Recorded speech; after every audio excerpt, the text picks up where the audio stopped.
What's going on, everybody? How are you? Welcome back. Welcome back. Welcome back. Welcome back, Carter. We are live. We are also in the building for yet another day. Right? We're in the building yet for another day. Yeah, I seen the new Open AI too. Yep.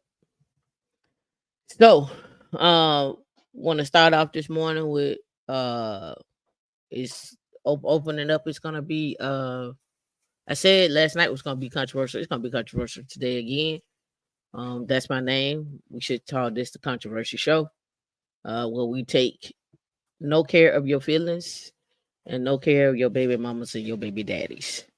But that's just what I think. But anyway, I want to give a shout out to Coda Evelyn, Mr. Sir Octavius of Williamsburg. How are you, Mr. Sir Octavius of Williamsburg? Michelle Henderson, how you doing? Fat Snow Fluff, how you doing? And I want to give a particularly two shots out. I want to give a shout out to the birthday person in the house. Happy birthday to you out here in these streets, out here in these tech streets. Uh-huh. You know what it is. Mm-hmm. Out here gonna get your birthday on right. Right. You gonna get your birthday celebration. That's right. Hands in the air, hands in the air. That's right. That's right. That's right. That's right. And shout out to all those that had birthdays this year in this month of Black History Month, in this month of on Obama's internet or Sasha Fierce internet, however y'all want to say it, whatever you children are discussing at this point in time. All right. Speaking of what children are discussing at this point in time, I want to I'm gonna continue some themes from last night, but I got some data I want to show. We're gonna talk about some stocks. We're gonna probably get into some feelings. We're probably gonna hurt some feelings today. It's okay. You'll get over it. Trust me. You're gonna live. You're gonna breathe. You're gonna woosah this thing on out, and we're gonna keep moving on in life. First things first. I think a lot of conversations around the topic uh of owning homes, 50K, masculine. I think this is like a divide and conquer situation. I think it is also a divide and conquer, not just a divide and conquer amongst uh black men and black women, but a divide and conquer within black women and black men. There is something amongst, and it's always around election time, but I'm really starting to see, like, when I'm going through just different YouTube channels that get recommended, different things that get recommended on social media. The new figures is out about us as blacks. I'm going to go over that today from Pew Research, released on February the 2nd. It's going to hurt some people feelings, but that's okay. I think, like I say, some of these distractions are stopping you from your greatness. I don't want y'all to get caught up in this, because now the distraction is black people need to be more entrepreneur and so forth and so on. And I think when it comes down to whether you want to be an entrepreneur or whether you want to be a W2, I think at this point it's just like, how you gonna make your money, how you gonna have a sustainable livelihood, and how you gonna leave money behind for the next generation, and what route you choose to do that should not be discredited because you chose that route. That's just a route that you chose. I can't be tactful. I can't be tactful. I can't be tactful. What's going on, smart money chick? I can't be tactful. Because the enemy is not tactful. The enemy cares nothing about tactfulness. And you can put the enemy in however you want to insert whatever. And when I say the enemy is the person or people or group of people or thing that stops you from continuing down your path to the greatness that is in front of you. That could be someone, that could be somebody, that could be a group of people. It could be somebody that you just met. Right? I was watching a video and I know this to be true. Anytime if I mention 200K on any podcast or 250, 350, somebody is like, well, you ain't telling them all what they need to do. Well, I can't tell you all you need to do because that's your path to walk. However, I can tell you a general path to get there. Here's how I did it. Here's what I did. Here's when I did it. Here's how I pivoted. But that just may not be your path. But guess what? If it's not your path, that don't mean the formula I put out there won't work. That don't mean the formula that you create for yourself won't work. It's your path, right? I kind of call it like bumper cars. You go bowling, you know what I'm saying, and the kids come up the bowl and they put the little guardrails up. I call this like the little guardrails. You gonna bowl and you don't let the ball go, into the gutter immediately. But at some point, at the end of those guardrails stop down that lane. Those guardrails stop, and that ball either gonna fall over or it's gonna keep on its path. And that's how I look at this content. I'm giving you bumper cars to life.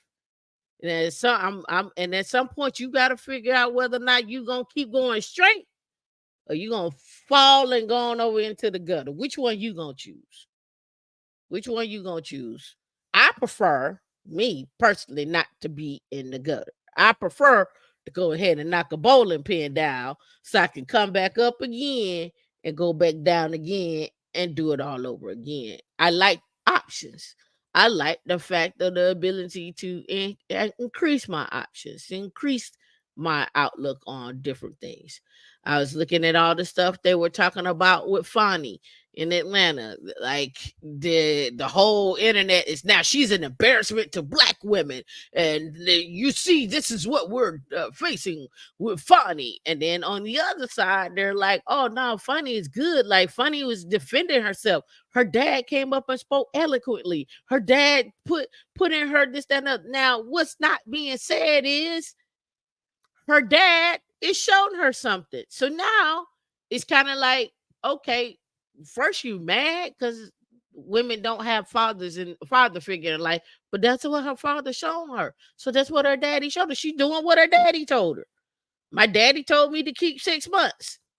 I've been saying keep 6 months, but her daddy showed her. But her daddy also come from a different generation. He come from a different generation. You can't knock. You can't knock what people are doing. Go look up the trial in Atlanta. It's the district attorney for Atlanta, the one that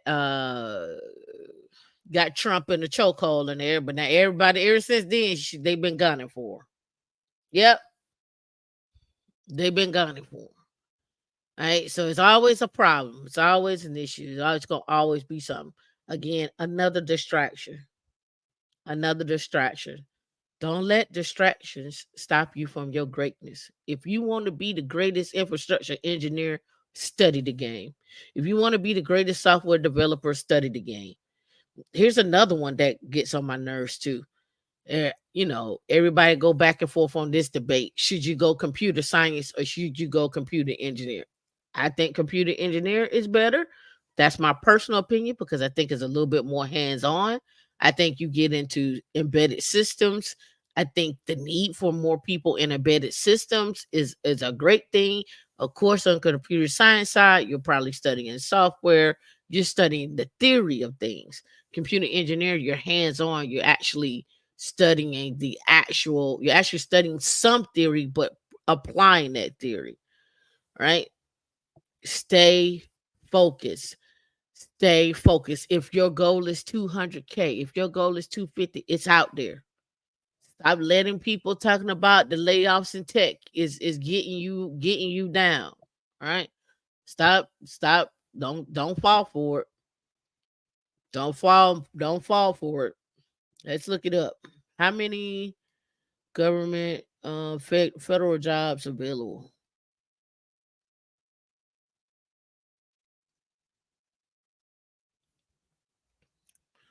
Let's see.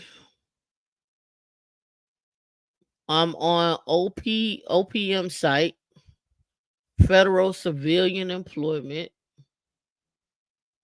Here's their federal reports, right?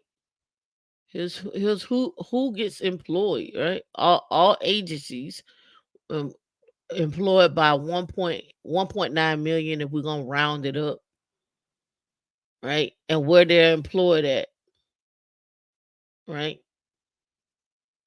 And what states have employment. Look at these states: Florida, 89, California, 152. This is all federal, and this is all by state, right? So when you start talking about where people go to work at, do they work at Fame? Do they do this? Do they do that? Go look and see what the federal government, and this from 2017, so you know it's more than that now.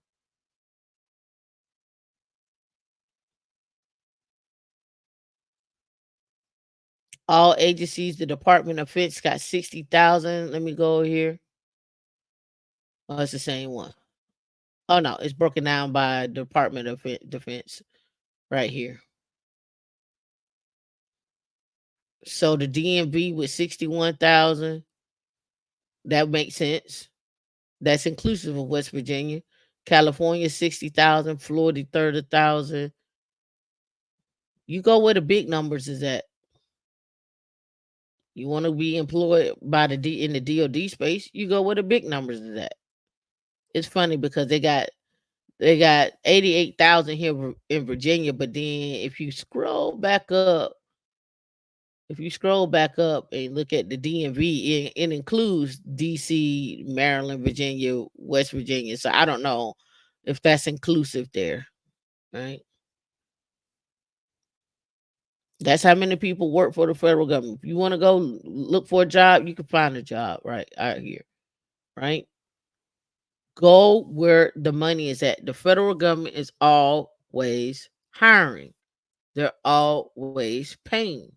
They're always having contracts come out. I think I need to do another show on federal contracts, government, so forth and so on. I need to do that show.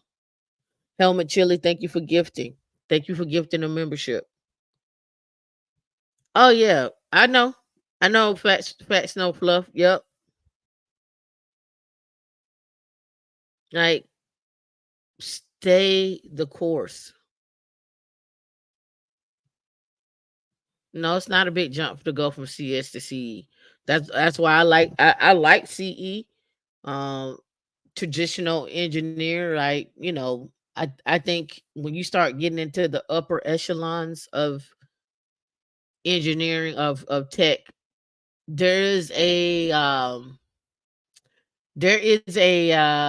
a club, a separation of that, uh, when it comes to that, like, meaning people are like, oh, you computer engineer, oh, you computer sci- oh, you're a traditional engineer. Like, there's a different level of respect, and people don't want to talk about it, and don't nobody want to hear the truth, and don't nobody want to hear the truth. Like, there are people that hold on to what that is. So how many people are employed by the government? 19.23 million. 19.23 million. Are there different ways to get in to get a clearance? Yes, you could go Space Force, be a Space Force Guardian. You can go down the route of getting into getting your clearance sponsored. There's so many different ways. There's so many different ways. All right, so let me see. They say 2.1. I'm trying to see how many jobs out there. I'm on clearance jobs right here. And they say it's thousands of vacancies. It always is. They're always hiring. They're always looking for people. Let me see. Job search here. And we do 50 per page. Okay, on here on clearancejobs.com, it's 55,000 68 jobs out there available. 55,068. I don't make it up. I'm just letting you know. You mean to tell me with 30 people on the show, out of the 30s, all of y'all can't apply? Right? You can't find one job? Somebody to sponsor a clearance, you can't find one? I'm just saying. Fashion of Fluff data science jobs in government. I've had seven offers in the past 5 months, and these are over 270K and up. Put that on the screen, D. Data science jobs in government. I have had 7 offers in the past 5 months, and these offers are 270K and up. I'm not I'm not making nothing up. I'm just reporting where it's at. And I've been talking about it for 7 years. I just don't call it GovTech because skills is skills. I don't care about the GovTech thing. I care about the skills. And these are the skills that get you into any arena, including and inclusive of GovTech, right? TD Will, shout out for becoming a million, a member. Helmet Chili, thank you again. Listen, stop thinking that because you work a W-2 that you're less than. Stop thinking that you do 1099, you're less than. The only person that you're less than to is you. Stop letting these distractions get you out of earning your $1 million and more. I talk about multi-millions, right? Multi-millions. All right. So let's kick this show off. How Black Americans view financial success. This is from Pew Research, dropped on February the 8th of 2024. This is their research. This is coming from them. Yeah, stop thinking small. Y'all gotta think big. Why can't y'all get the job that's 250, 300? Why? What's stopping you from that? What's your profile look like? What's your skill set look like? How you interview? Don't forget to like and subscribe. Sign up for the one-on-ones. I'm loving what I'm seeing in these one-on-ones. You are listening. You are taking notes. Just need a little bit more fine tuning. That's what I'm here for. The fine tune to make you get to that goal, right? Shout out to the ones that are doing the self-organized and did the security plus one. I got something for y'all. Y'all just don't know it yet. I'm watching. I'm watching. I got something for y'all though. All right. How Black Americans view financial success. All right. So it's on the screen. You can see. Okay. Black adults are clear on their financial goals and priorities, with majority saying being debt free, 67%, and having enough money to do things they want to do, 65%, are essential to their personal definition of financial success. For reiteration, I have the chart up.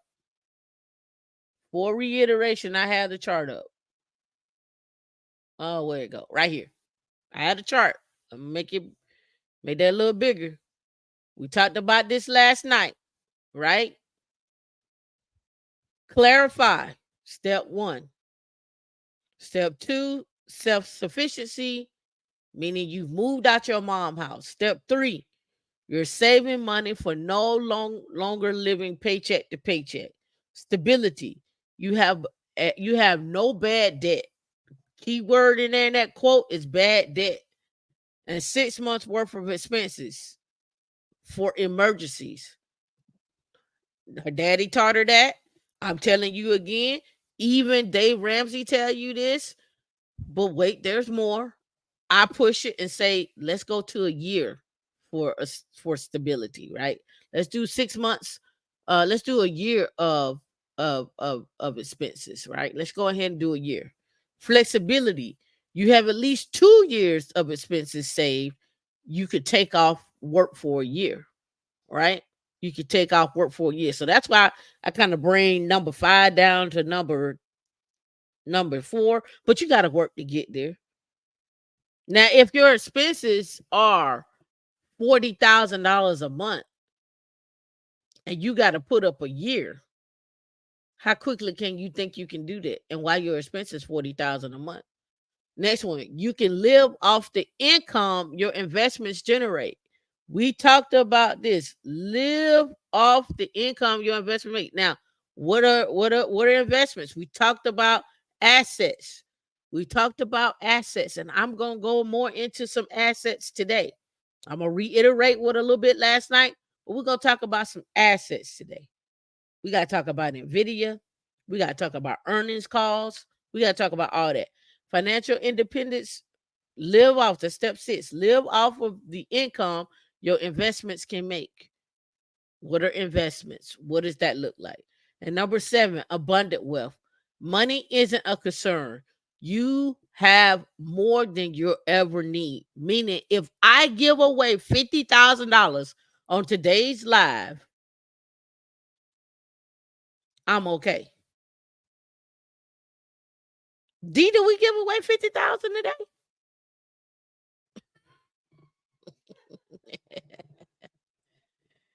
D, do we give away 50,000 today? Do we grant somebody 50,000 today? D said, hell no. D said, hell no. That's what D said. I mean, I was just putting it out there. Okay, what about 20,000, D? No, no. How about 1,000? I start small and work my way up. Let me see what I get a yes on. I ain't getting nothing from D. D ain't giving y'all nothing. D was like, how about a one-on-one?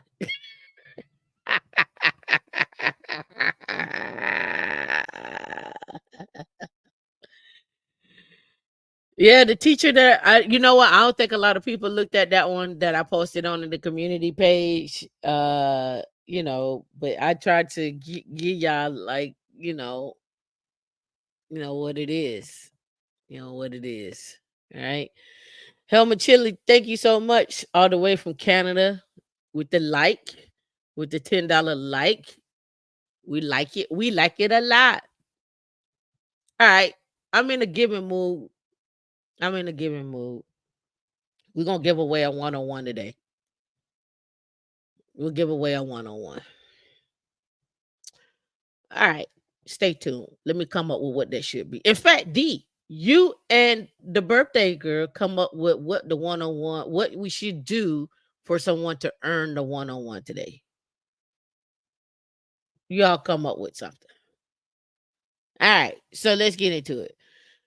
Defining financial success. Majorities of Black adults say being debt free, 67%, and having enough money to do the things they want to do, right? All right, so look at this. All right, being debt free was 67%, and then this one right here say this is important but non-essential, and then some people said 3% said not important. But let's keep going down here. Having enough money to do things you want to do, 65%. 49% said that owning a home is essential. 38% said it is not essential. And 13% said not important. Okay, let's stop. Because we got to get our heads wrapped around, well, why is this the case? Why are we saying this, right? Why are we saying this? Let's go back to last night's joint. Let's go back. I kept this up here for a reason. Where do millionaires keep their money? Because they making money off of your rent. They're making money off of the house you rent out of. They're making money off the car you buy from the car lot because they own the automotive group. They make money off of you. They love you. They love that you consume. They love it. So let's look at it. They keep their money in cash and cash equivalents, right? Cash and cash equivalents. That's number one. Number two, real estate. Let's go back over here to what they say about us. It's what they say about us, what we saying. They saying 49% of us say owning a home is what is essential. 38% of us are saying no, and 13% of us saying it's so. Let me take it up. 38% of said it's important but not essential, and then 13% of us said not important at all. Now, my question is this: what dating pool are you most likely to date in? If owning a home is important and essential to you, what pool are you dating out of? Are you gonna date out of the 49% pool, the 38% pool, or the 13% pool? Let me know. I know what I'm dating out of.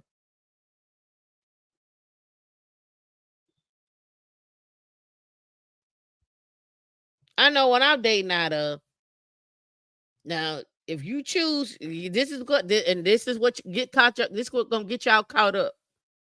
This is what's gonna get y'all caught up. Y'all, you gonna be like, well, in the 13%, maybe they just don't know no better, and somebody ain't never showed them no better. We ain't got time for that. Adults need to adult. Adults need to adult. We ain't got time for that. That 38%, you might be okay, but that 49% is guaranteed. I get it. We want to help everybody. I get it. All right, let's go. Here we go. By gender, Pew Research, not Tameika Research. Black women are more likely than black men to stay debt free. Being able to pass down financial assets and being able to retire early are essential to their personal definition of financial success. I'm going to read it again because it's going to cause drama. It's going to be hate. Somebody else is going to pick this up. You see this on YouTube and they'll be like, no, they don't. How they going to think that? Because they don't get, I'm just telling you. I don't make it up. I'm just reading the stats. Just reading the report. You can go to this link. You can download the PDF and go look at Pew Research if you want to. Right? It says black women are more likely than black men to say being debt free, being able to pass down financial assets, and being able to retire early are essential to their personal definition of success. Next one up, by age. By age. Overall, black adults ages between 18 to 29 are more likely than older black adults to say being debt free and owning a business are essential to their personal definition of success. Keyword, owning a business. Right? It says, meanwhile, adults under 50 are more likely than older adults to nearly say all of these measures are essential to their definition of financial success. All of it. You can have a business on the side. You can go buy an accounting business. You can go buy a car wash. You can earn your money and go buy whatever it is that you want. Just know how to manage it. What systems and processes you need to put in place. Don't wait till it almost fall to you get back in place. Shape it up, right? Black adults 65 and older are less likely than younger black adults to say any of these measures are essential to financial success. You got to remember, in 1997, the Roth IRA came out. In 1978, the 401k was introduced. They come from the world of pensions. They come from the world of TSP plans. They come from the world of working for the government. And when I say the government, city and state, some federal, some federal. right? By income, Black adults with lower levels of family income are more likely than those with middle or upper class or upper incomes to say that debt free and owning a business are essential. The stats don't lie. Don't date in the 13%. Them ain't your peoples. Don't date in the 13%. Them not your peoples. They're not interested in what you're talking about. They don't want to go where you're going. They don't want to go to that conference with you. They don't want to go see what you're talking about. They don't want to see what's going on. They're not interested in that. That's not their plight. Them ain't your peoples. They ain't got your back. When it's time to figure out how to get this server up, or it's an emergency at work, they're not gonna understand you need to go in and make that extra time. They don't understand you need to thrive. They don't understand you may need to pivot. Yeah, I got that job that's making 100,000, but I don't like how they treat me. I don't like how they talk to me, and I don't like what they doing. So you know what? I got enough money saved up. I got skills. F them. I'm out. I quit today.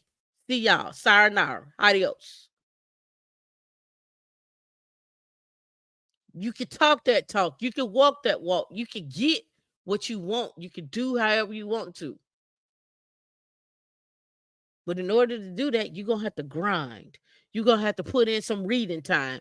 You're going to have to let your fingers hit the keyboards. You're going to have to read. You're going to have to fill an exam. You're going to have to come back. You're going to have to study in a group. You're going to have to talk to people. Hell, you might even have to talk to yourself a little bit. Cry a little bit. That's all right. But at the end of the day, when you roll over and you hit the snooze alarm and the alerts are going off on your phone and it says your dividends from your Apple shares is in there, your dividends from your Nvidia shares are there, your dividends from that investment that you made 2 years ago has hit your account, and that investment is $60,000, but you only put in 10, it hit a little different. You walk a little different. You look a little different. Your eyes open up a little different. Your body feel a little different. It's just different. And it's okay. You get in your car differently. You was like, I gotta preserve my legs. I'ma sit first and then swing my legs in. I'm gonna take this walk a little different. I need some upbeat music. No more doom and gloom. I'm walking in, I'm walking in a different light. Living my life like it's golden. It's a little different. That sun don't bother your eyes when you drive. Why? Because you got on your Gucci glasses. That's why I know. That's why I don't bother you. You got your Gucci shades on. It just hit different. You got your Gucci on. You got your YSLs on. It just hit different.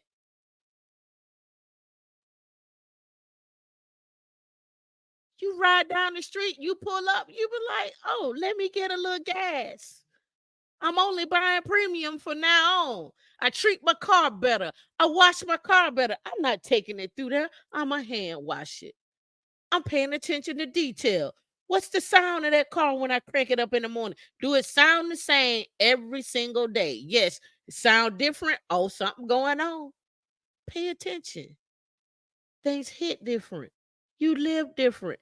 You eat at different restaurants. You're like, I'm not gonna eat the swine. I'm not gonna eat the swine. I'm gonna come over here and eat a little vegan, little something. In fact, I make it at home. It just hit different. That's all. So understand what people fall in at. Have these conversations with folks. Do you want to be in the 49%, or do you want to be in the 13%? In the middle, I'm okay. But you got to be careful with them folks in the middle, because they got to make decisions. The ones that's in the middle, they can go either way. So I ain't gonna really focus on them right now because they ain't decided yet. It say it's important, but it's not essential. But the facts say to me it's essential. And the facts that I'm talking about is right here. Where my little thingy at? Oh, where I go with it? Where it says real estate. Where the millionaires have their stuff in real estate. That's number two. Number two.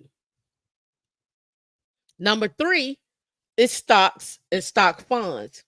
That Apple dividend, that Microsoft, that Meta,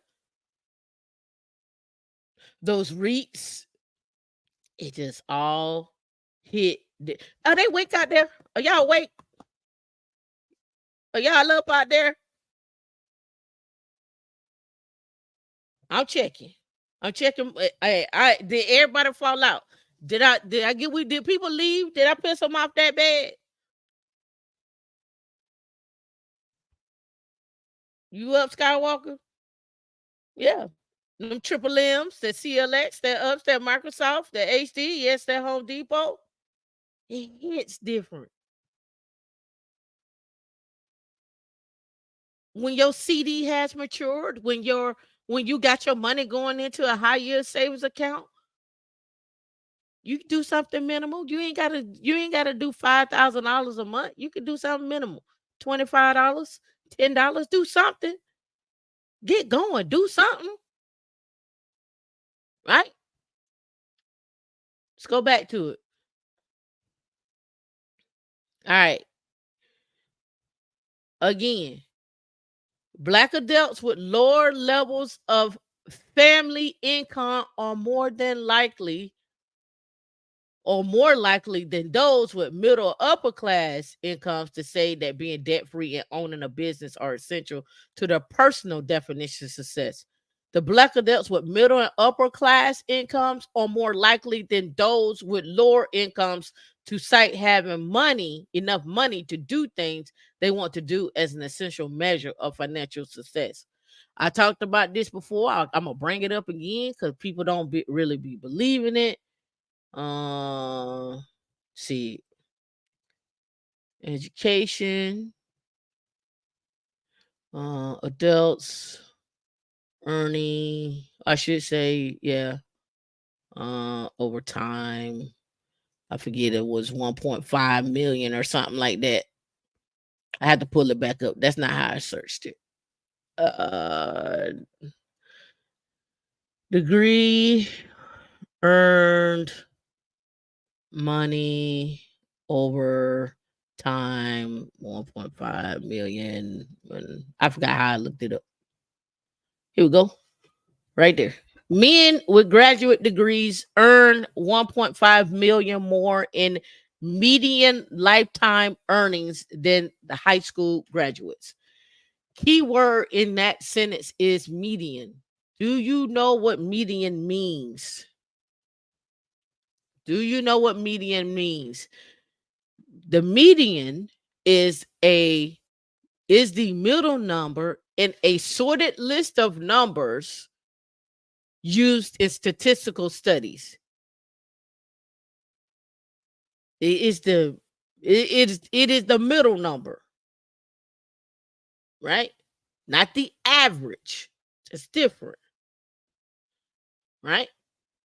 To determine the median value in a sequence of numbers, the numbers must first be sorted or arranged in a value from lowest to highest or highest to lowest.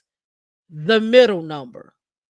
So what they're saying here is men with a graduate degree earns 1.5 million more in median lifetime earnings than high school graduates, not the average. Not the average. Women with graduate degrees earn 1.1 million more.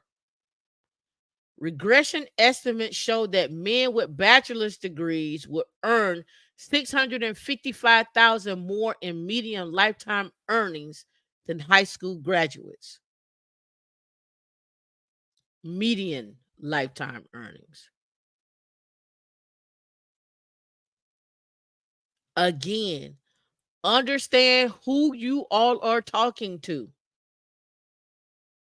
Fellas, it is the same when you out here dating and you talking to the women. It's the same. I don't know why y'all don't want to get y'all nobody that that know how to read and write. It's beyond me, but I'm gonna let y'all have it.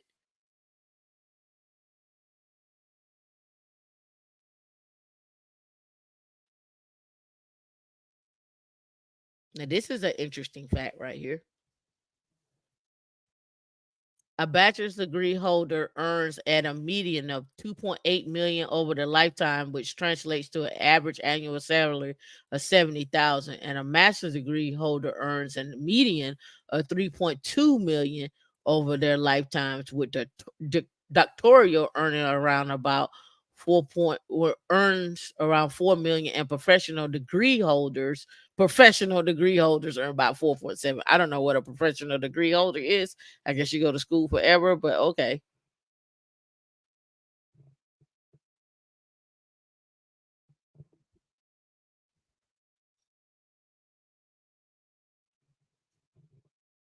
I gotta find the one with, I think women come in around 900,000 on this one. In this right here, I think women with graduate degrees are about 900,000, and women without earnings over time.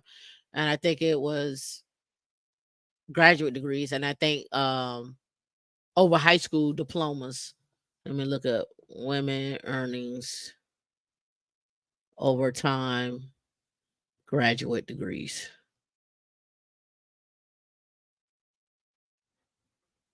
I gotta figure out how I looked it up because it usually pop right up. I don't want to compare men to women. I just want me. I just want women. But I think it's 900,000. I got it in an old show.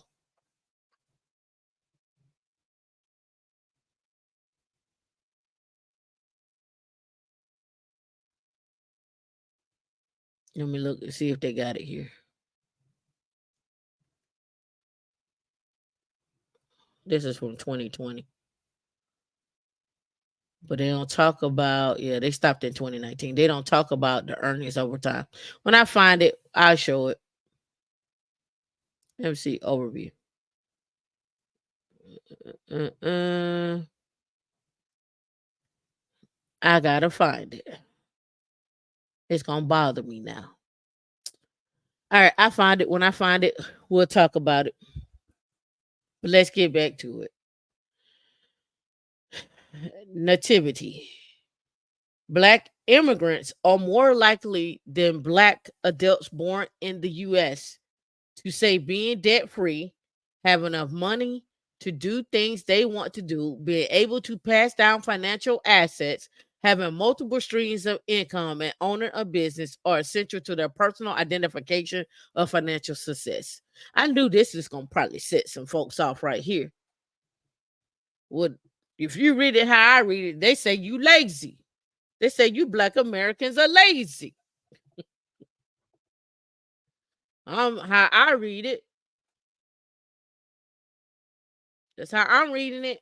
Black immigrants are more likely than black adults born in the US to say being debt free, having enough money to do things they want to do, being able to pass down financial assets, having multiple streams of income, and owning a business are essential to their personal definition of financial success. I talked about multiple streams of income. I talked about how you can make a W 2, have multiple, turn it into multiple streams of income for yourself. I talked about that. We talked about buying businesses. Here we go, right here. Let me get myself off the screen so y'all can see. Oh, I'm on the wrong screen. Here we go. Oh, thank you, D. All right. Blow it up a little bit more.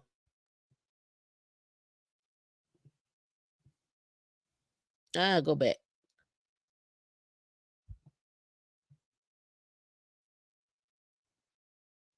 All right. Yeah, that look big. All right, cool. All black adults, 67% debt free, Having enough money to do the things you want to do, 65%. Owning a home is 49%. Being able to pass down financial assets, 44%. Having multiple streams of income, 43. Being able to retire early, 35. And owning a business is at 22%. For men, it is 64. On the debt free, for women is 70%. For having enough is it's right there together, 64, 66. But look at owning a business between men and women is 22%, neck and neck there. But let's get down in here where we start talking about being debt free, right? 18 to 29 said, get out of here. You want to be debt free. I'm gonna let me come back so y'all can see the top, right? All right, but check it out. When they get older, from 50 to 65, being able to pass down financial assets, no. But around between 18 to 49, that's a yes. Having multiple streams of income, yes, for 18 to 49. Oh, I'm in the 18. Am I 50 yet? I ain't 50 yet. I think about it. No. I'm in the 18 to 49. Multiple streams of income, yes. Being able to retire early, 44 to 37, that's a large gap, but I'll take it, right? But here we go. Lower income, being debt free, 71. Having enough money, 63. But look at this right here. What happens when you get into the upper income of owning a business? It's only 11%. 60% are saying being debt free. But here in the upper income, they're like, okay, having enough money to do the things you want to do. And then owning a home is at 47. But let's hop down here to the immigrants. Immigrants are like 30% of owning a business. Black immigrants, 75% of being debt free. 82% say, hey, having enough money to do the things you want to do. And owning a home at 53%, right? Passing down financial assets, having multiple streams of income, and retiring early. They up above 50% across the board, except for here. Financial challenges Black Americans face. Most Black adults rate their personal financial situation negatively. More than half experience at least one economic worry every day, or almost every day. And roughly 3 in 10 say they wouldn't be able to cover their expenses for 3 months if they lost their main source of income.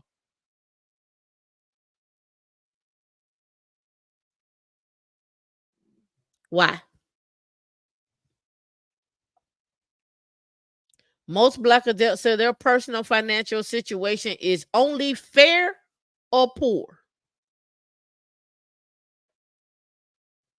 Mm.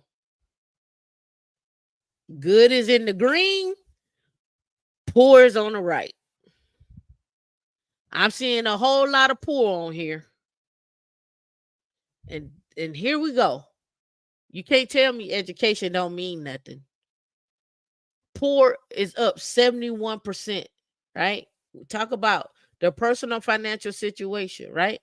Percentage of adults who rate their personal financial situation with education, they got high school or less, 71%. So stop telling me education don't matter. And I'm not necessarily talking about going to college, even though that helps, but I'm just talking about the ability to read, apply, and get your certifications, read, apply, get your trades, whatever the case may be. But ask your question, whatever field you decide to go into, or whatever it is you decide to go to, how long do you last? How long can you physically last? How long can you mentally last? Do you have a support system around you that helps you with that situation? Can you endure the test of time? Can you be in tech for 20 years? Can you earn $200,000 for the next 10 years? Can you earn 300,000 for the next 10 years or more? Are you mentally stable? Have you provided yourself with a set of friends, with a set of people, with a set of family members, and a house? When I say a house, I'm talking about somewhere where you lay your head, where you ain't got to worry about if they gonna sell it. You ain't got to worry about if somebody gonna break in it. Have you set a place where peace is your center focus, where you can focus on what you need to do? Why are you not secure with your skills? Y'all got to get secure with your skills. You got to put in the work. Can't nobody turn you down when your skills is up.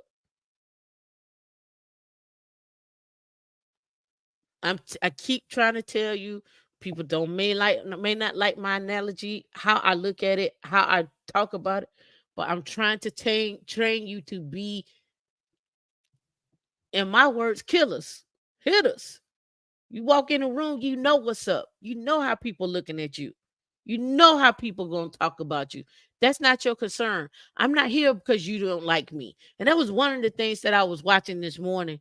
One of the girls was saying, when she had seen it, that when other black people walk in the room, we automatically sink down and immediately try to think that it's a competition between us and this other black person in the room. And it's not even a competition. It is we here together. Let's earn together. But then some of us, we don't even like us in the room. We don't even want to talk to us. We go to the conferences and people don't even speak. They'll walk past us. And then after this white man come over to me, after that white woman come over to me, after somebody come over to me, then they want to talk. Why you didn't want to talk to me when I walk past you? I said good morning. I said how you doing? And everybody always want to make the joke when it's when it's three or four or more of us, we can't stand around and talk. That shit is old. Stop saying that. When it's three or four or more of us, we collaborating, we building, we making it work, we building out, we exchanging information, we exchanging wealth, we exchanging what to do next. We how you get here, what you do, who you work for. Okay, cool. They got to open it. All right, cool. I'm gonna put that out to my peoples. Oh, I might apply for that. Seem like I should be over there. How you gonna be in competition when we in the room and ain't but 10 of us? How we gonna compete with us and ain't but 10 of us in a room of 10,000?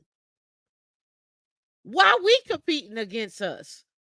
I'm in a room of 10,000 that don't look like us, and I'm competing against you. Nah, I need you. Let's go. Where we finna go? We was at the conference marching like Tom and Jerry with the hat tilted. We was marching to the meetings. Like we marching in. I'm sitting in the front. I'm asking questions. I want to know how you got here. I want to know where you going. I want to know if you hiring. Because I got people that need work. I got people that's looking for work. I got people that's studying. I got people that could be in this room. Why we gotta compete against each other? Why? Why you mad at me? Because I want to be a millionaire or multi-millionaire. Why you mad at us, son? Don't be mad. I want to own the block. Why are we mad about that? I just do it a little differently. I just walk a little differently. I walk with a limp. I walk with a limp. Literally, I do walk with a limp. People be like, "Oh, you pimp walking." I literally one leg is shorter than the other. But people be like, "Oh, you be pimp walking when you walk." No, I walk with a limp, literally, because one leg is shorter than the other. But I take it because you think I'm a pimp. But I take it.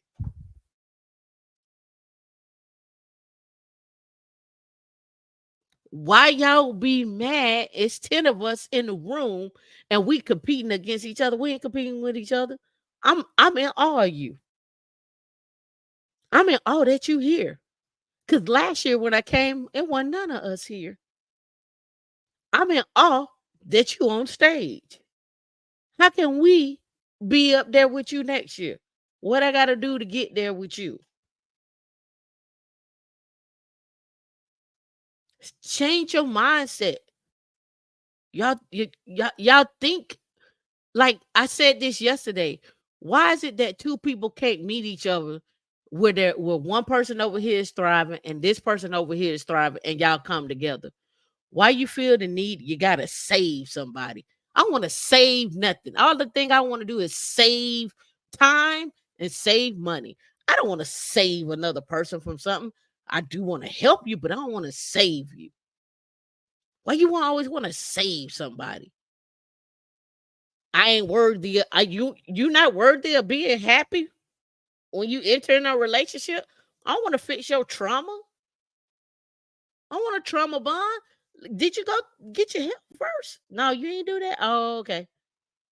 Why we got to always be in this mindset of struggle? She wasn't with you in the gym. No, I wasn't with you in the gym. I didn't know you. No, I was not with you in the gym. I didn't know you. Just like you weren't with me when I was going out here buying these books. You when I was buying these servers and these routers and buying these, you was not with me. No, you wasn't. Shout out to Elise. Thank you for the tech ties. Let's get this money. But first, the tech ties. We appreciate you. Tech ties in the house. Elise, I see you on your journey. You already know.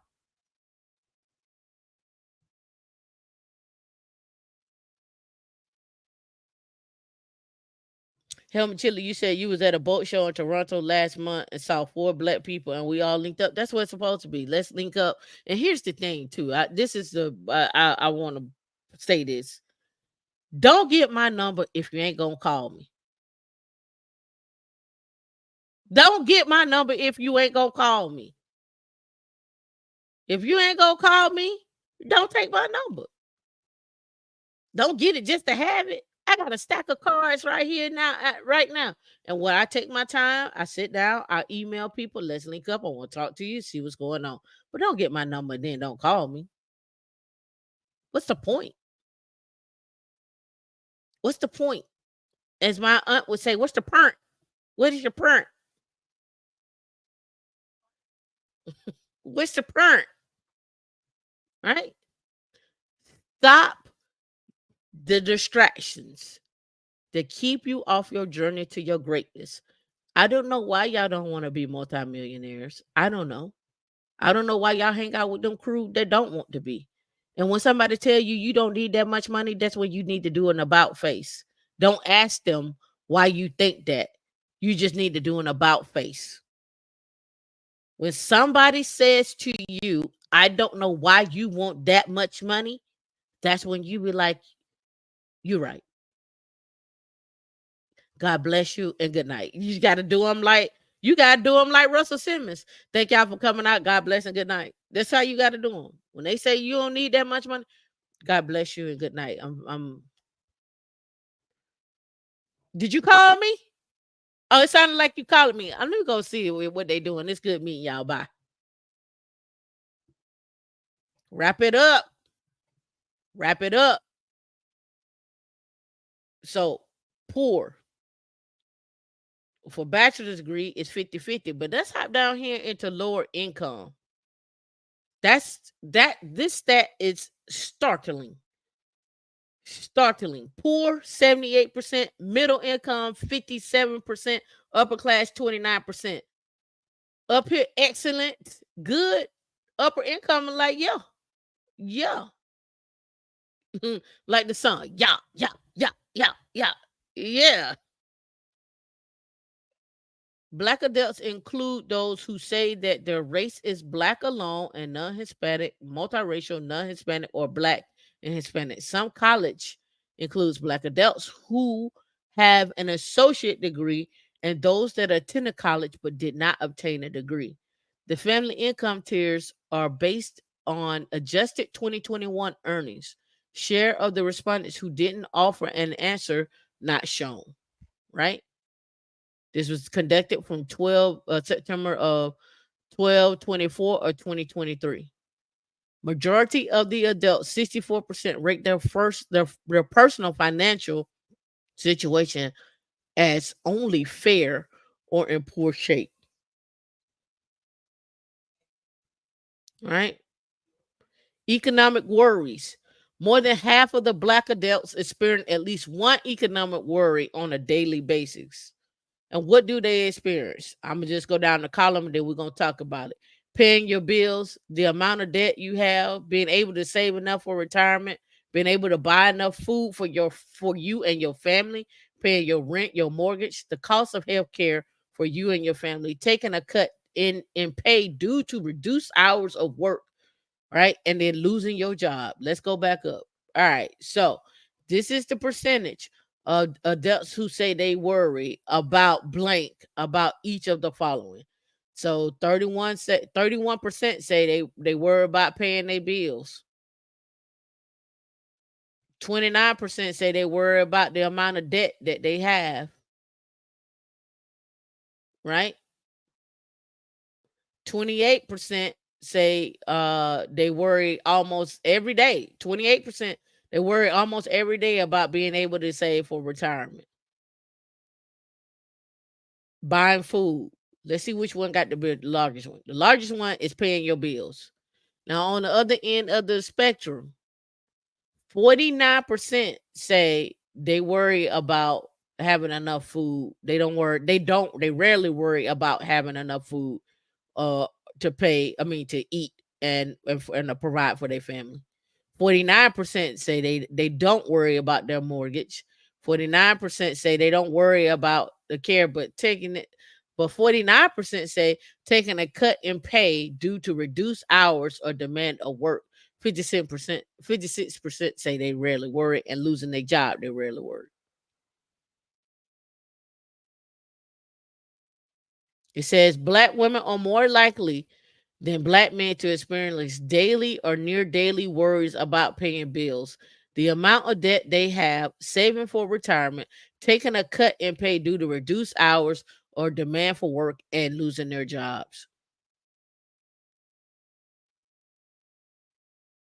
Right?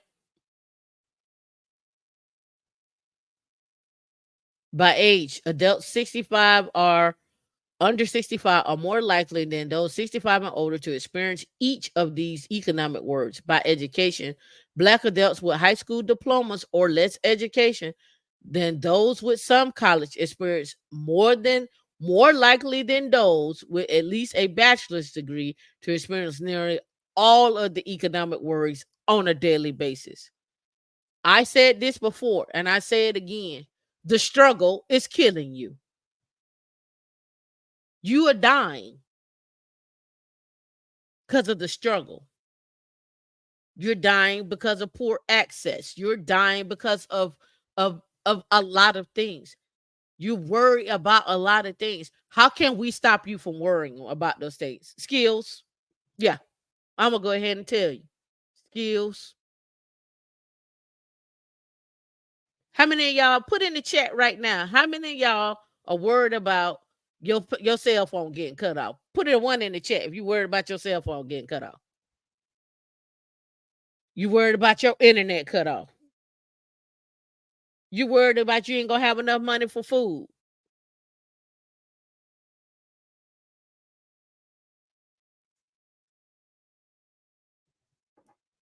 I know the feeling.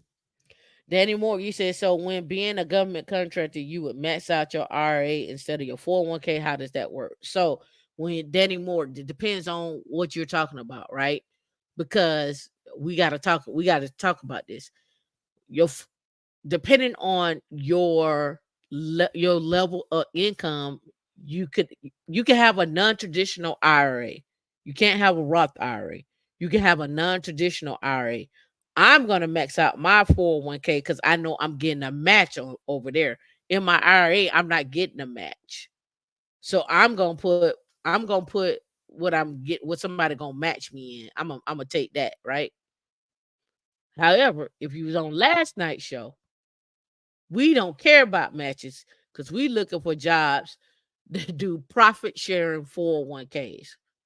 Profit sharing 401ks. That's a different baby.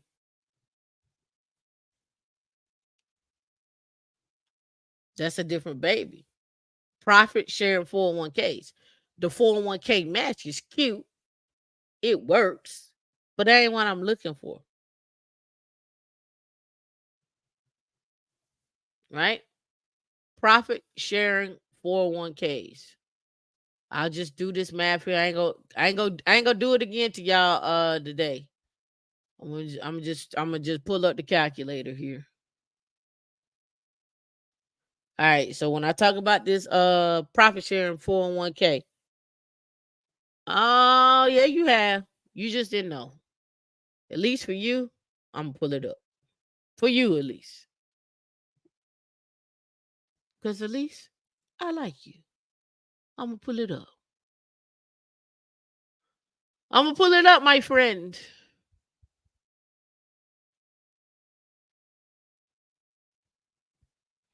I don't know why they're getting on the hype. I mean, the government work been around forever.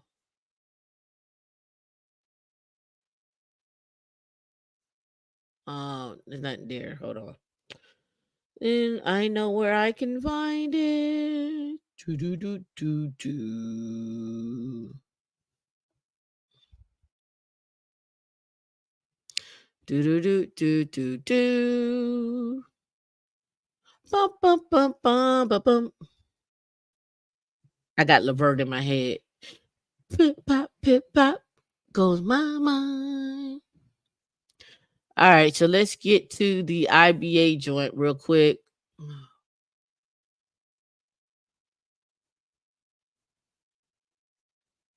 All right. Profit sharing 401k. It is on Investopedia. We're gonna do here profit sharing 401k. Boom. There you go. A profit sharing 401k gives a share of its profits, a share in the profits of the company. A profit sharing plan gives employees a share in profits of the company. So profit sharing 401k. Let's go in here. This is sucks. Where's the one for Investopedia? Let's go that one. All right.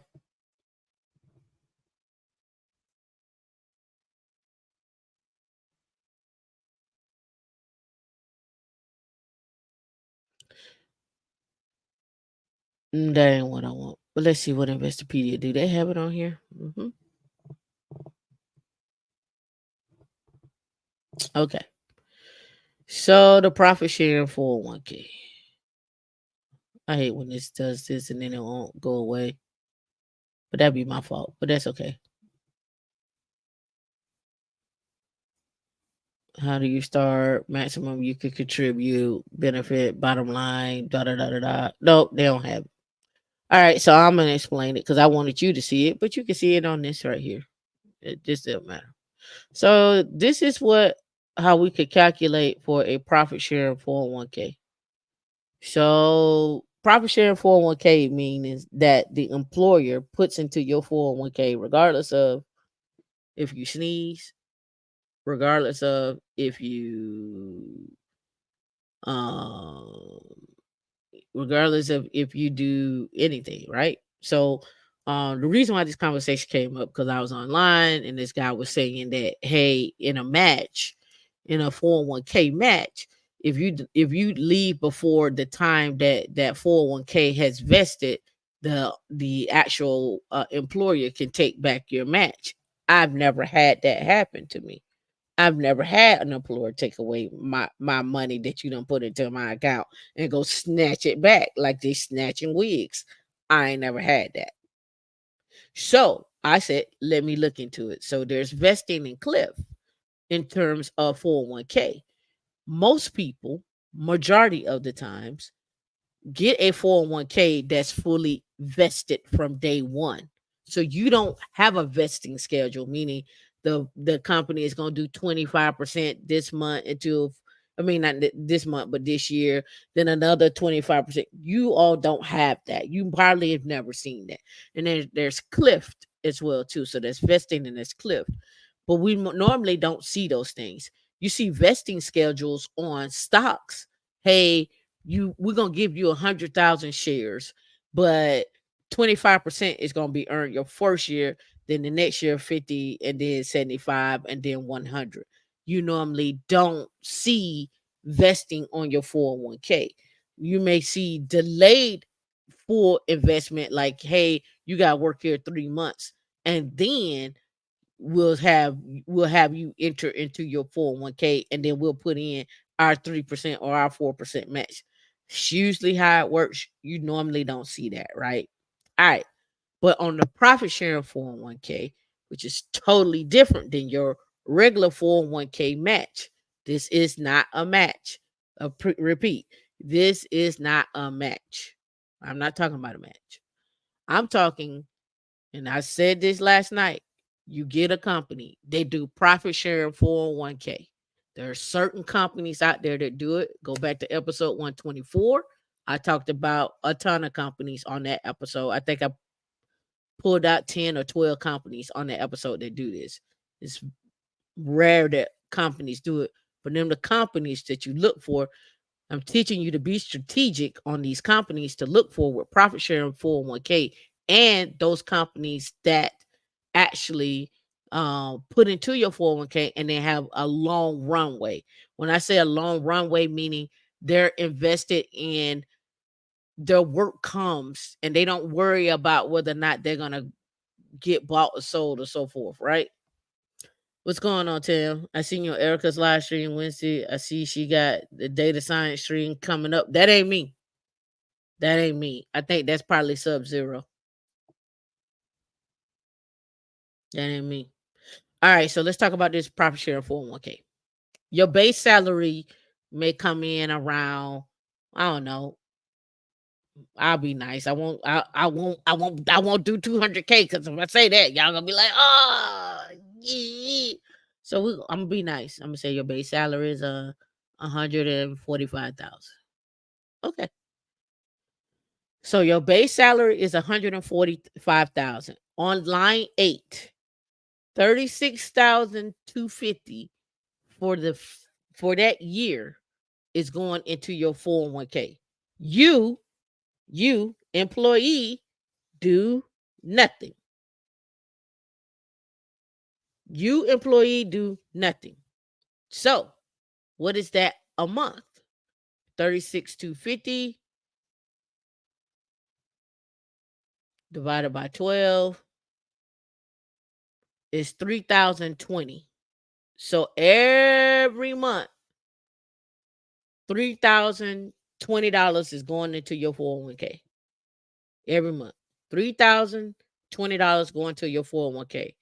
However, there's more, because that's an employer contribution of 36,250. So we're gonna put this in 36,250. Because we're in the year of 2024, we could put in ourselves 23,000. So for the year, we could have, at the end of 1 year, we could have $59,250 in our 401k. Now, say you stay at this company, I don't know, 10 years. Say you stay at this company 10 years, you do your thing, you on projects, they like you like them, whatever. I'm not saying that you're going to stay there 10 years. I'm just saying you do your thing. All right. So can I round this up to 60,000 and make this like a little more sense to me? Like, I just round it up. I can round down, but I prefer to round up. All right. So on the investor calculator, right? Let's say after your first year, you got $60,000 in here in your 401k. Your monthly contribution is your contribution plus the employer contribution. Your contribution is 1916 or 1917. So let's go back here to the calculator and let's do 1917 plus the 3020. And that comes out to 49.37 a month.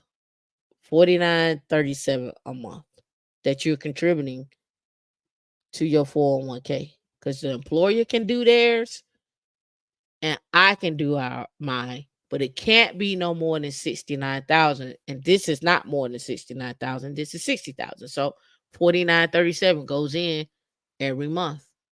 So we're going to do 49.37. And we're going to do that in a 10-year period. and we're gonna do an interest rate of 8 on the return. We can go up and down. We can do 6 and whatever.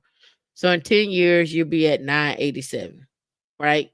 And this is just in one aspect of it. So in 10 years, you'll have almost $1 million in there.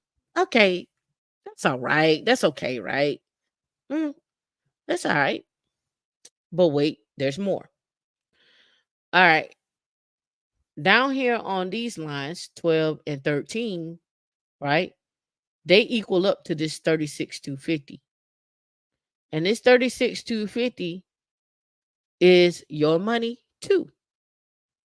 So if you decide not to take the insurance, you can say, I got 36,000 in PTO, 36,250 in PTO. But wait, there's more. If I'm working remotely, are y'all taking off? Are you do you need to be off? Like whatever it is the case may be. But let's say we got 36,250. Let's say you use 5,000 to take off, right? All right, 36,250. All right, so back to our calculator. Let's say 36,250 minus the 5,000 because you're gonna take off some time because you like I need my retreat. Even though I work remotely, I don't want to be bothered. I don't want to see nobody. I ain't doing no work. I don't want to do none of that. Right. So there's 31, 2,250. And then, of course, you're going to take out taxes and that's going to come to you that year. So you'll get back $21,875. Now, in some of these companies, they also do bonuses on top of this, right? So you may be in a situation where the bonus can range from 4,000 to 20,000, or discretionary bonus. It could be uh 30,000, 40,000. But let's go with you get a bonus for like, I don't know, 12,000. So let's add in 12,000, right? Oh, I need to do that 12,000 by I need to take off of that 12,000. Hold on. I need to take off of that. So 21,875. Let me take out some taxes on this 12,000. 21,875. 21,875. 21,875. Remember that. Oops, not plus. Times 0.7. All right, now let's add our 21,875 back in. So you could walk home every year an extra $30,000.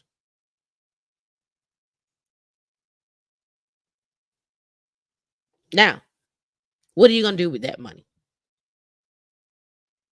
What are you gonna do with that? Are you gonna take that? We talked about it last night. You're gonna go to the Gucci store, right, or whatever.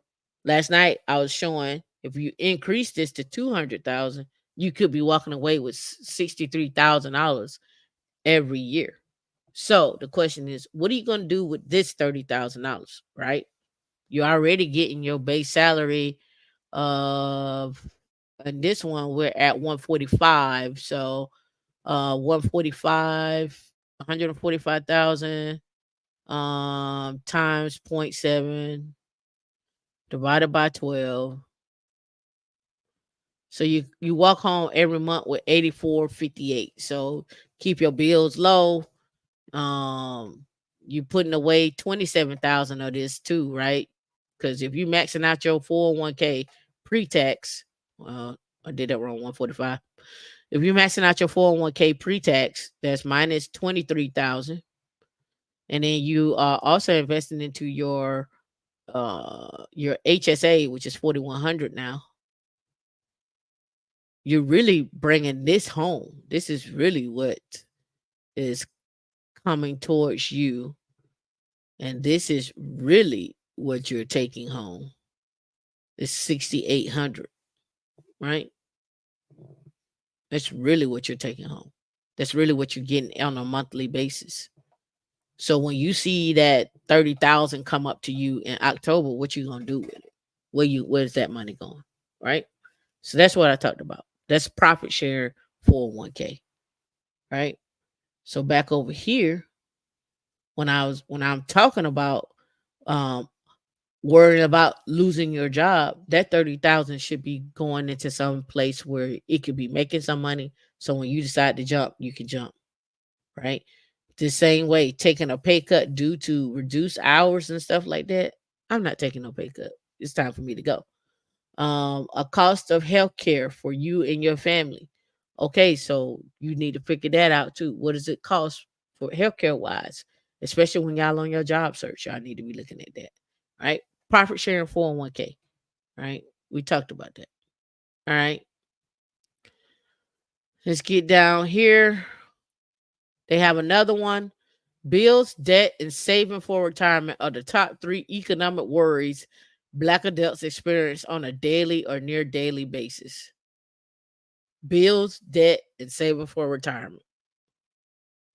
Right? Financial preparedness. Fewer than half of the Black adults say they could use savings to cover expenses for 3 months if they lost their income. Right? Oh, and let me go back to this too. Right here with this profit share 401k, it's really your total compensation is 217. So that 145 actually looks like 217. All right. So fewer than half of Black adults say they could use their savings to cover expenses for 3 months. Now my question is, why did they say savings? Why isn't there emergency fund? Because savings to me is different than my emergency fund. I'm just saying. 7 in 10 adults are financially prepared to um, cover their expenses for 3 months if they were to lose their main source, either by using personal savings, using credit card, borrowing money for family and friends, or selling assets. Roughly 3 in 10 say they could not rely on any of these resources to cover 3 months of expenses. So they said what they say is 3 in 10 people say they don't have they if they lose their income, they don't have a personal savings, they don't have a credit card with a large balance, I mean a large limit, and they can't borrow money from family or friends, nor could they sell assets. Right? By gender, Black men are more likely than Black women to say they could cover their expenses for 3 months by using personal savings and selling assets. I'm gonna read it again because I don't think the Black women hear me in the back. Black men are more likely than Black women to say they could cover their expenses for 3 months by using their personal savings and selling assets. So it says that y'all not out here getting assets and you ain't got no friends. That's why I'm reading that. Or you ain't got no friends that can help you. Let me say it that way. By age, Black adults under 50 are more likely than those 50 and older to be able to cover their own expenses by borrowing money from family and friends. Meanwhile, Black adults 50 and older are more likely than younger adults to be able to cover their expenses by using credit cards, personal savings, and selling assets. Black adults with more education income feel more prepared for a sudden loss of income, right? Let's hop down here. By education, adults with at least a bachelor's degree are more likely than those with less education to be able to cover their expenses for 3 months by using credit cards, personal savings, or selling assets. By income, Black adults with upper levels of income are more likely than those with lower or middle incomes to be able to cover their expenses for 3 months by using personal savings, using credit cards, or selling assets. Similar shares of Black adults with lower, middle, and upper incomes say they could borrow money from family and friends. Black immigrants are more likely than Black adults born in the U.S. to be able to cover their expenses for 3 months in the event of job loss by using credit card or personal savings. And this pay, it goes on. It gets in the weeds. I'm not going to read all of it, but it gets in the weeds for this. Uh, there are more. They talk about the methodology. They talk about who responded where they got the information from, when it was conducted, the whole nine. You can go read this for yourself. Um, I talked about this last night.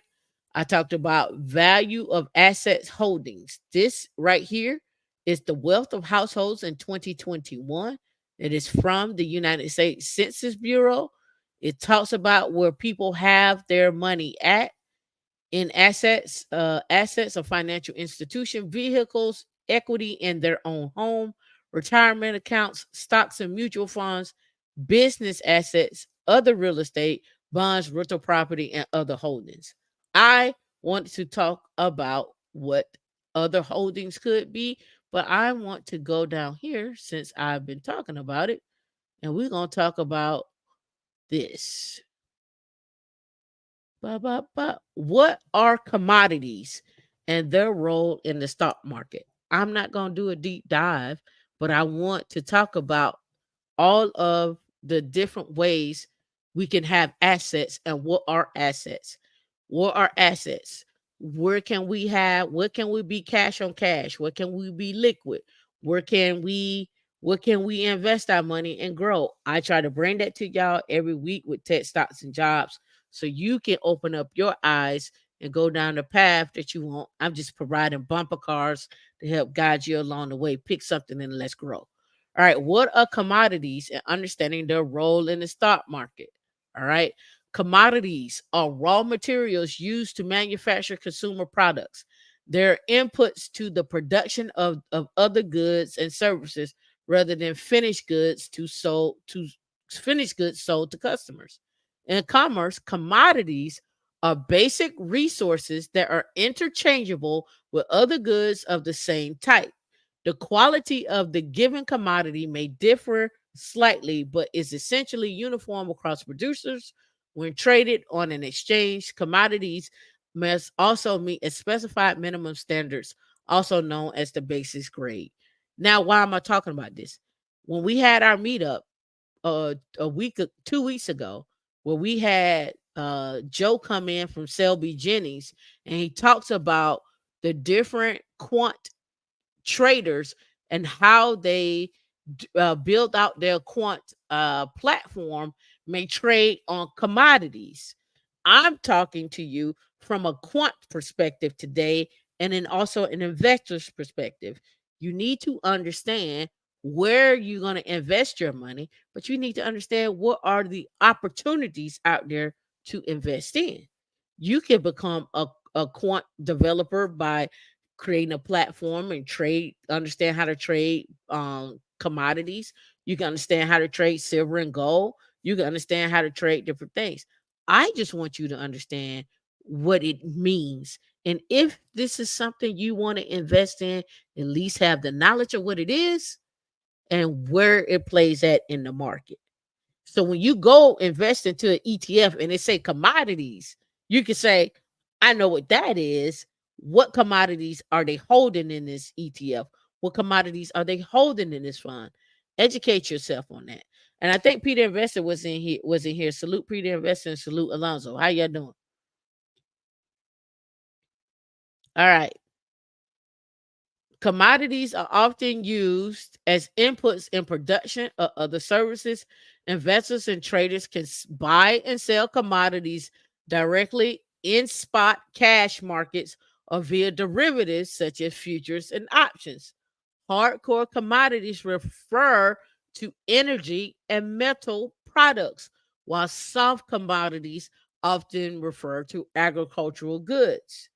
Many investors view allocating commodities in their portfolio are used to hedge against inflation. Hedge against inflation, right? Cicely, you said I'm a government employee in finance trying to go into tech. I have a clearance and I'm currently studying the Security Plus. I am on a good track for the right skills and job. Yes, and looking to do Linux afterwards. Absolutely. You're on the right track.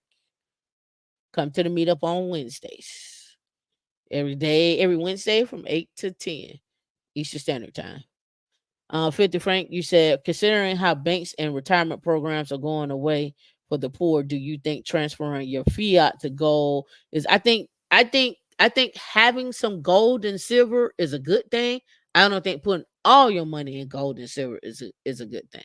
But I think you should have some investments into gold and silver. I do. I do. Right? That's my personal take. I'm gonna tell you this, like some of the tribesmen. When I say tribesmen, some of the Indians they told me, they said we don't believe in too much of anything, but we do believe in gold. We always go buy gold coins and keep them in the safe. That comes from tribesmen, and these were millionaire tribesmen. So I'm just repeating to you what they said. Right? Commodities are raw inputs used to in production of goods. They may be basic staples such as agricultural products. The important feature of commodity is that there is very little differentiation in that good, regardless of who products. A barrel of oil is basically the same product, regardless of the producer. The same goes for a bushel of wheat or a ton of ore. By contrast, the quality and the features of given consumer products will often be quite different, depending on the producer. Coke versus Pepsi, right? So let's see if they give y'all some other examples of commodities down here. That's on the future side. So here, two types of traders trade commodity futures. The first are buyers and producers of commodities that use commodity futures contracts for hedging the purpose for which they were originally intended to. And the traders make or take on the delivery of the actual commodity when the futures contract expires. So they're talking in the futures there. All right, so let's look at some examples. This is how you all should look. Examples of commodities. All right. Ooh, Pimco. What are five commodities? Grains, gold, beef, oil, and natural gas. How much of those we use every day? No, the meetup is on meetup.com/women in Linux. How much of these do we use every day? Grains, gold, beef, oil, and natural gas. What are the three types of commodities? Agriculture, energy, metals, right? What are the top three commodities? Oil, gold, and base metals, precious metals, right? Understand what commodities are. You all use these things every day. You don't invest in them. You invest in tech, but you want to invest in commodities.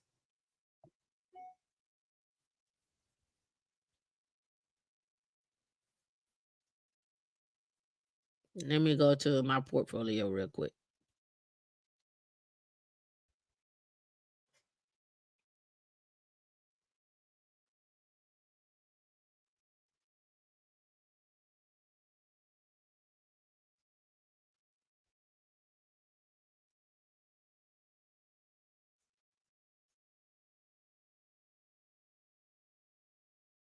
I'm logging in.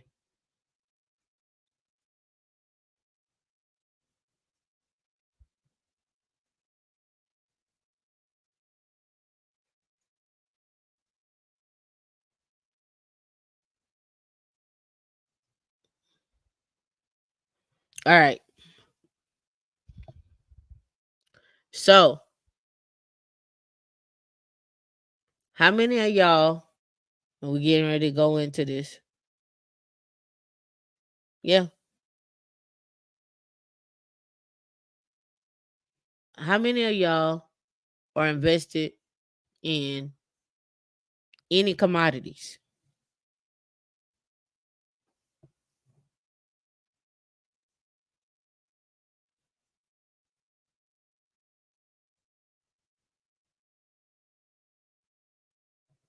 All right.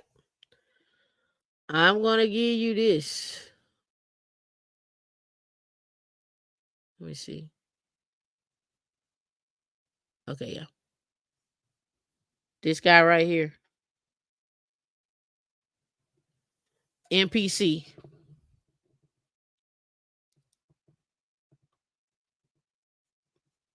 I'm in NPC. Over the 5 years, it's returned 161.4%. Over the past 3 months, it has returned 13.09%. It's up 13.9%. 6 months, year to date, 14.5. It hit a high right here at 171 on February the 6th. A low there, right? Energy. Here are the dividends for this one. Let me close this out so I can see what you see. Dividend, the next dividend payment is going to be on March of 2024. You need to be in by February the 20th. And it'll be 83 cents. The annual dividend rate is $3.03. The annual dividend yield is 1.94. We can expand this out. And this is what it looks like here. From 2016 all the way to 2023, this is what the dividend has looked like for this one.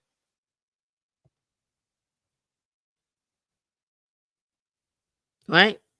This is you want to see increasing dividends, right?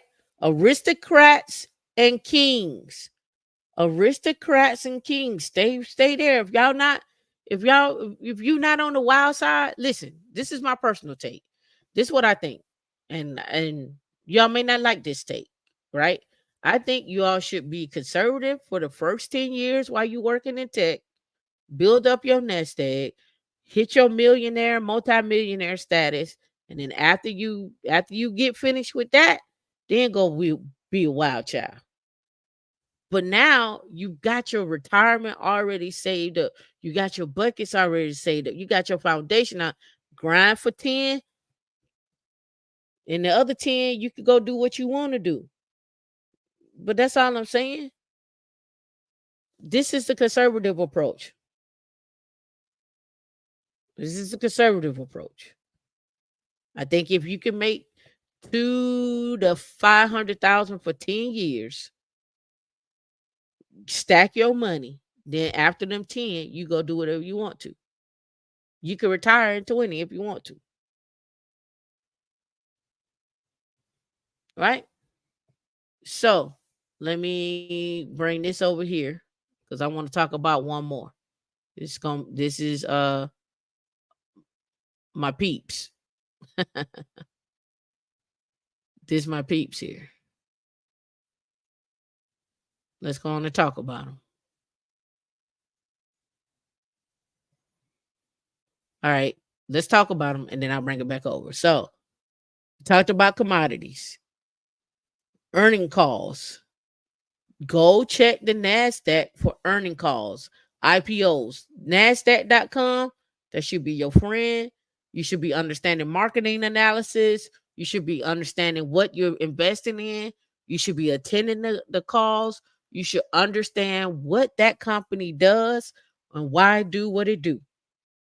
Don't invest if you don't know. Not just because it ran up. Invest because you want to know. Right?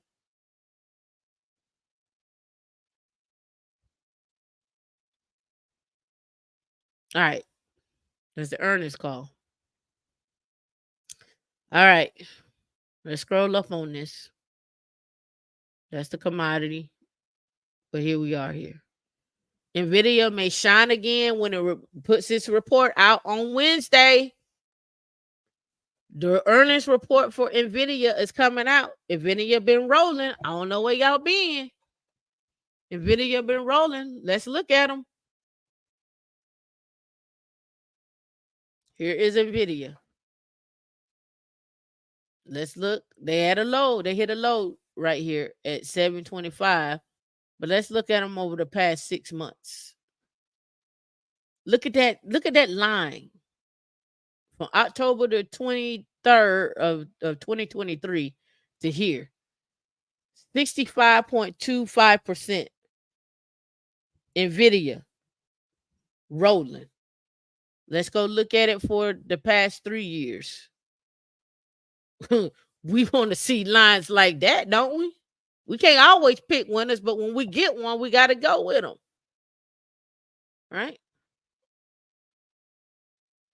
I don't care if it's pumped by AI. Pump up the jam, pump it up. All right, so dividend, previous dividend payment was 4 cent. Annual dividend is 16, annual yield 0.02. So here is what their expected earnings to be Q4 of 2024, Q1 of 2025. This is what their expectation, their expected markets. You can go read these and see how they come up with this when you're looking at it. But you can also look at their dividends here. So look at this. They haven't grown dividend wise. Look at that. They've been stagnant 2019, 2020, 2021, 2022, 2023. It's been straight, right? They've been straight, right? Let me look at yearly. Yep, they've been straight. But Meta just bought $10 billion worth of GPUs from them. All right, that's Nvidia. Earnings call coming up. So here, Nvidia in focus as it gets a Wall Street high of $1,200 on a target price. $1,200 on the target price. Right now, as of Friday, it closed at 727. It closed at 727. Right?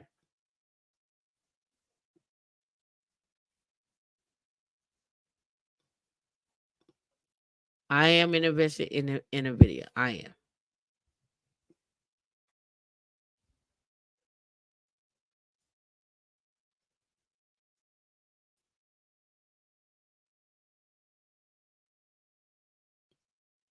I want to know if you all are also invested in Nvidia.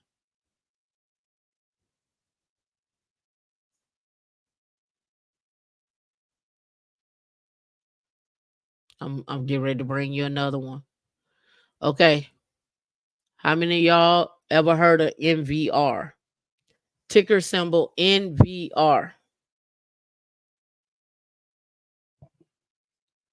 NVR.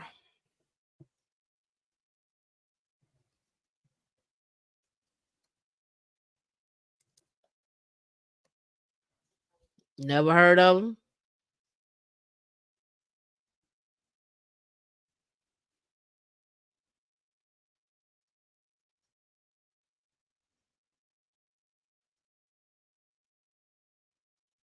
NVR is a company engaged in home construction, headquartered in Virginia. It also operates as a mortgage, banking, and title services. This company primarily operates on the East Coast, but its operation encompasses 14 states, Washington, D.C., and NVR operates under the Ryan Homes, NV Homes, and Heartland Homes brand.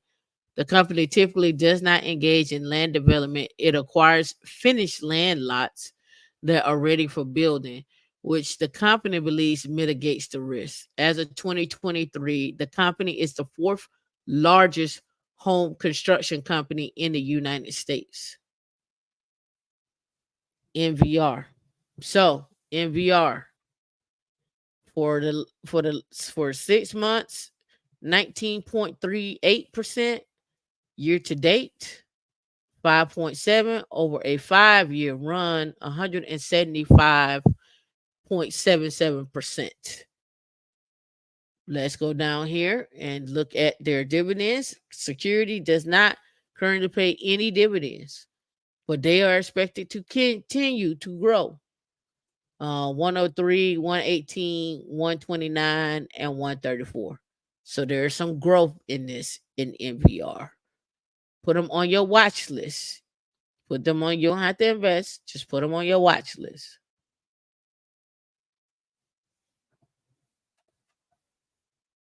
Yeah, it should have been in Nvidia years ago. And last but not least, we already know how Apple rolls, right? I'm just gonna pull it up since we are here, and let's look at Apple. What has Apple done over the past 6 months? Had a high here, 198. What have they done over the past year? That's what it looks like. We got some dips down in here. And over the past 5 years, this is what Apple looks like. All right, let's go down here. Their Apple's dividend is 24%. I mean 24%, 24 cents. They are on a quarterly rate. The previous dividend, their annual dividend is 96 cents. So let's go look at show more. This is what Apple looks like. We want to see that. We want to see increasing dividends over time. Right? That's what we want to see. Here you go. Here's the other ones that are in their class: HPQ and STX. Right? You want to see that. All right. Yeah, I talked about, here's the ones I talked about. I talked about Apple, AAPL. And we can go do a 10K. I think I did a 10K on Apple. Let's do a 10K on NVR and Nvidia and MPC. We need to do 10Ks on those. We could talk about why invest in those. Let's talk about the why. What's so special about this company? Why would you invest in them? What does that look like? Right? All right. I'm closing out my windows. This right here is a good video to watch. Why teachers consistently become millionaires. But there's a comment here that I wanted to highlight right here. I don't need to play the video. It says, as an accountant, I agree. He talks about why teachers become millionaires. And teachers doesn't have to be a teacher from an elementary school or what have you. It could be a professor. It could be a teacher of tech. It could be a teacher of anything. You're teaching something, right? But what he says here is professions like accounting, accountancy, and teaching and engineering don't attract people who want excitement or a flashy lifestyle. We're not impulsive. We value stability. We don't feel the need to impress others. We are a little boring, and that's okay. Like the turtle who beats the rabbit in a race, we make money, slow, steady progress towards wealth. That's it, right? Slow and steady. This lady right here, she says, I'm an accountant married to an engineer. We're logical and methodical and follow the rules easily. I was completely on track to be a millionaire when I was single. Again, when I was single, I was on my way to become a millionaire. She already was thriving. She already had a plan. Why can't two people who come together have a plan, get together, and then become millionaires, right? Once we got married, the size of our shovel was unbelievable. We still have the same mindset of when we each were doing this on one income, looking forward to paying off whatever, right? I'm just trying to show you, right? You're in the right field. You gotta stay focused and pursue forward progress. You utilize the stock market, you utilize your 401k, you utilize your bonuses to increase your assets, to increase your ability to retire, your ability to walk away when you feel like it. That's what you're doing. You're not working to work just because you're working with a purpose. And the purpose to me should be I want to have assets, whether it's liquid cash, commodities, gold, silver, energy, housing, REITs, whatever the case may be. I want to be able to put my money in stuff and it should be growing. It should be moving forward, right? The other thing that was brought up is the second video. In here, they talk about, and I want to break this down next week. Most black people won't become wealthy because of this. And it goes back a little bit something to what I was talking about earlier, but I don't have time to get into it today. We're gonna talk about it another time. I put that on my watch list. Let me see. Make sure I like it so I can go back and get it. All right. Making sure I got everything. Let me go to my notes.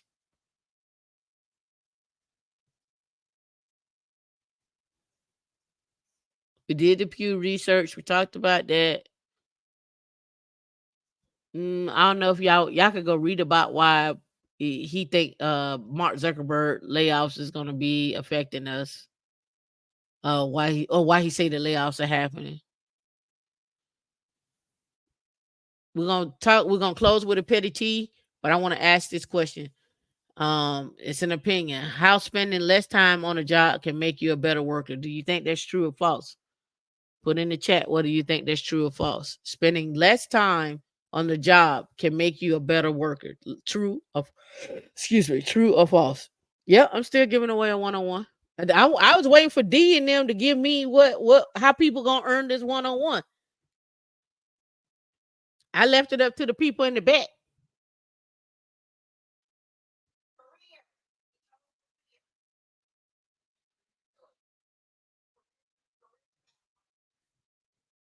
Okay.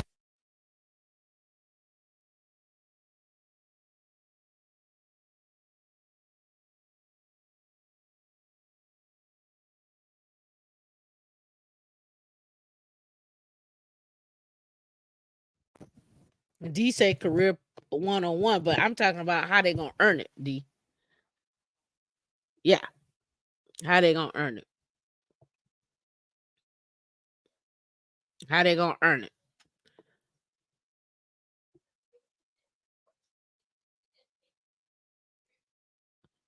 All right, so some people say y'all think it's true. Spending less time on a job can make you a better worker. Hmm.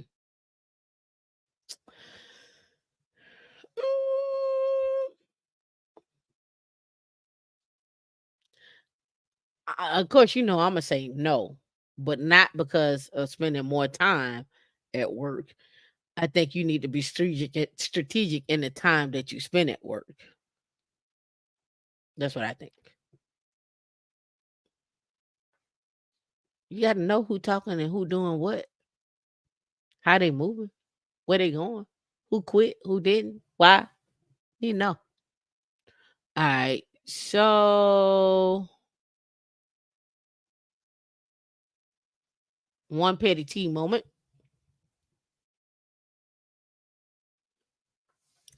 My estate is worth millions of dollars. How do I stop my daughter's husbands from getting their grubby hands on it? That's what she said. I didn't make it up. I don't want my daughter's husbands with nothing.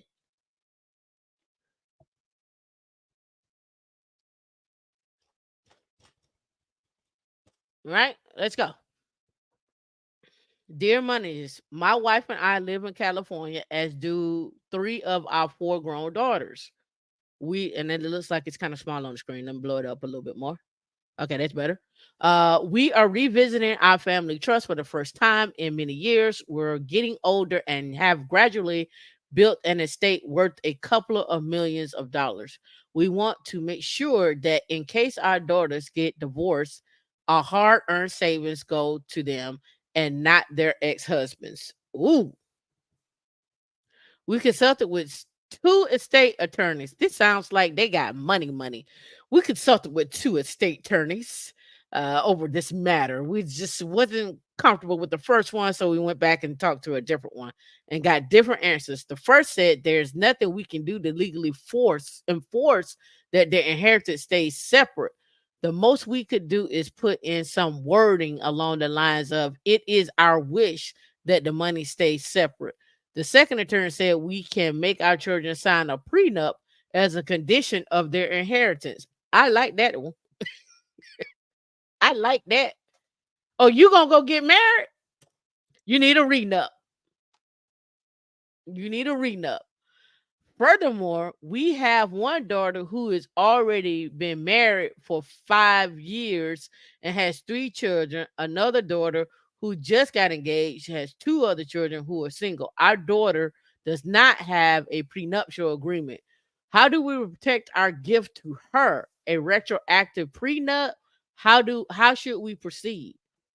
Mm. Money should bring freedom and opportunity, not control and coercion. Your intentions tread a fine line between expectations and legality. There is only so much you can do to prevent your daughters from sharing their inheritance with their spouses. Assuming they all marry and some of those marriages end in divorce, it is a credit to you that you have amassed a couple of millions of dollars, but don't allow this money to become a cudgel. Love that word. A cudgel, which to pull the purse strings of in your daughter's lives. Our solution to your problem: you could set up a bloodline trust. Bloodline trust. Listen to that word. Listen to this phrase, people. A bloodline trust, a revocable trust that sets out how you should leave your assets to your direct beneficiaries, in this case, your daughters, and which becomes irrevocable upon your death. It can only be used for your daughters and their children. And because it becomes irrevocable upon your death, it cannot be accessed by creditors. Should you have any, there are downsides. For example, such a trust could, unless otherwise specified, exclude stepchildren and adopted children. First, good news. The inheritance in California is considered separate property. Whether you leave your children real estate or brokerage or savings accounts, that money will remain non marital property unless your daughters use it to upgrade their home. Co-mingling. Stop co-mingling. Don't be co-mingling. Don't be like, babe, I love you so much. I want to give you an $8,000 closet like old girl did last night. Co-mingling. Right? The money will remain non-marital property unless your daughters use it to upgrade their family home or in some way commingle those assets with their community property. So the preempts, so that preempts the need for your married daughter to ask her spouse to sign a postnuptial agreement. On that subject, however, it is not wise to use this inheritance to tell your daughters what they should do within their marriages. There should be clear boundary between your relationship with your adult children and their relationship with their respective partners and spouses. In other words, don't commingle your stuff into their life. But let me tell you what's gonna happen. If my mama is supposed to leave me a couple of million and she said don't she said he need to sign a renup, I'm like, sir, you need to sign this renup because my mama said my mama said, listen, hey, babe, I love you, babe. Babe. But you can you sign this? All right, cool. All right, there should be clear boundary between your relationship with your daughter and your adult children and their relationship with their respective partners and spouses. It's not a good idea to interfere in the later. Doing so may cause discord in their relationship and also unnecessary hurt and tension in your own relationship with your daughters. California is one of the few states that strictly adheres to community property laws, which declare that assets acquired during marriage are community. also known as marital property. However, even California draws a line when it comes to personal inheritance, including inheritance that were received while married. Inheritance are treated as separate property belonging to the individual who received the inheritance. Legal gymnastics.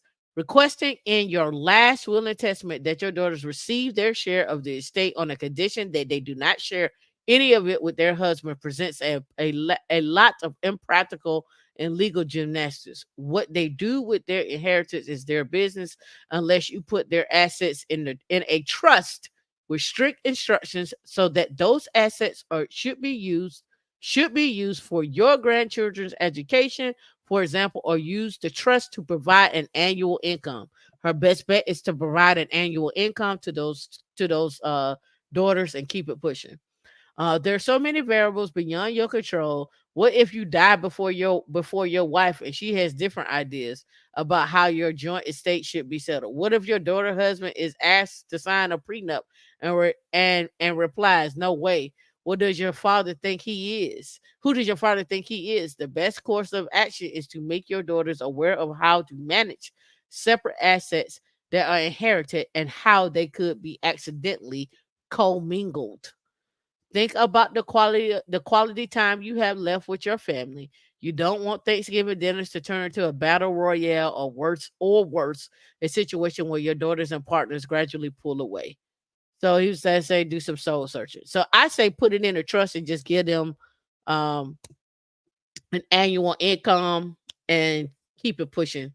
That way they could do whatever from that because it could be a problem. But I do like the bloodline trust.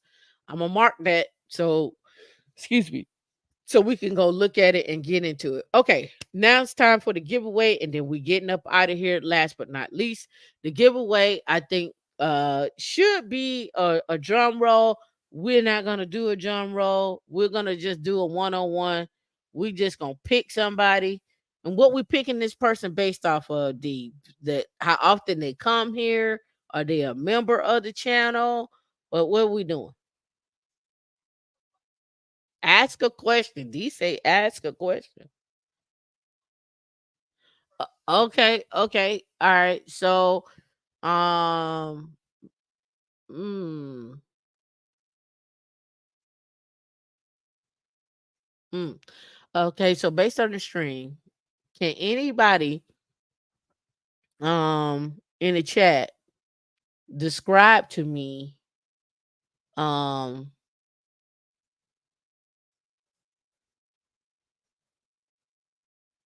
describe to me what is, and this is the easy one. So it's going to be a first come first serve type of thing here. I don't want to make it easy, but it is what it is. Jerry said it should be me. uh I know. I got one. I got one. Um, what is what is a what is a aristocrat?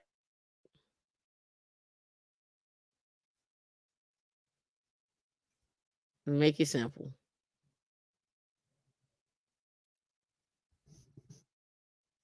What is an aristocrat? First come, first serve. Keyboard bangers. Let's see. I know y'all looking it up because I should have got something by now.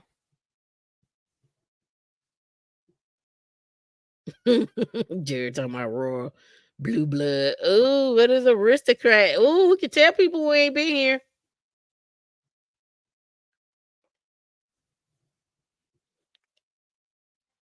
We can tell you ain't been here. What is an aristocrat? Ooh, we can tell people ain't been here. Y'all just be here and not paying attention. Ooh, look at these answers. Look at these answers. Look at these answers. Ooh.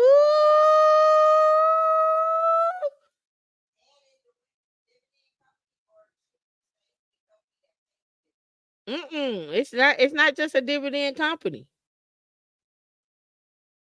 Mm-mm-mm. I ain't got the answer. There we go, Stacy G. A company that pays dividends consistently for 25 years. How y'all not know this? Aristocrats and kings. It's a reason why I talk about them. Aristocrats pay increasing dividends for 25 years. That's why I showed you the dividend chart. And then the kings pay increasing dividends for the last 50 years. Increasing dividends for the last 50 years. You want them to go boom, boom, boom. You want to see an incline. For 50 years is kings. Aristocrats is 25. And you have champions. Champions have been paying increasing dividends for the last 10 years.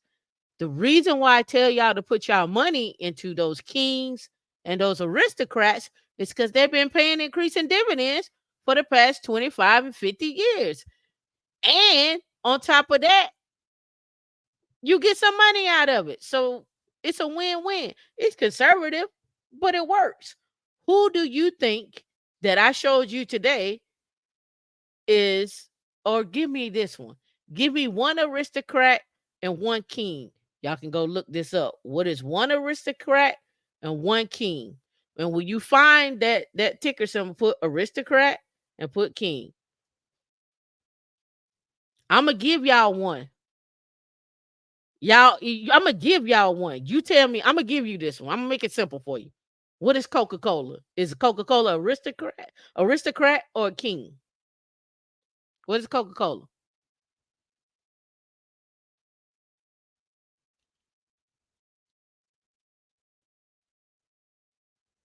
Is it a king or an aristocrat?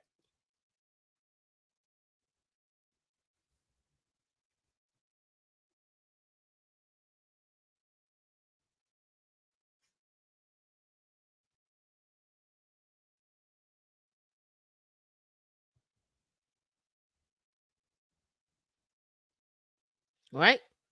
So when y'all look at stocks, I'm telling you to look at them from a perspective of staying conservative, even though some of the tech companies are not even in the king or the aristocrats. But I'm telling you to stay conservative on those things because they've already been proven.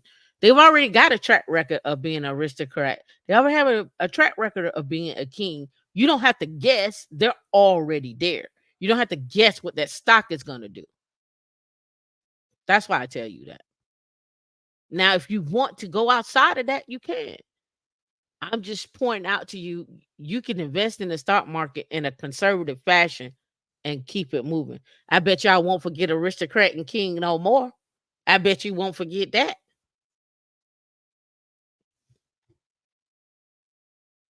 You could go out here. There's an ETF for aristocrats. Look, the S&P 500 dividend aristocrats right here, right? NOBL. You can look at you can go look up aristocrats and kings and look and see who's in them. What do they look like? A complete list of dividend aristocrat ETFs, right? What companies are these? What companies how many shares of Coca-Cola do you think Warren Buffett has?